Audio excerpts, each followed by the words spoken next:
ধানগুলো শুকিয়ে হয়ে গেছে, শুকানোর পরে হচ্ছে তুলতেছে।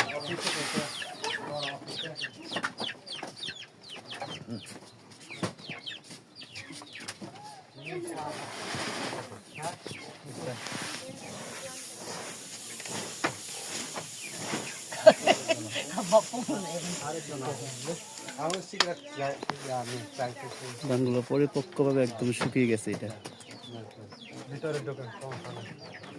শুকানোর পরে তাদের একটা কালেকশন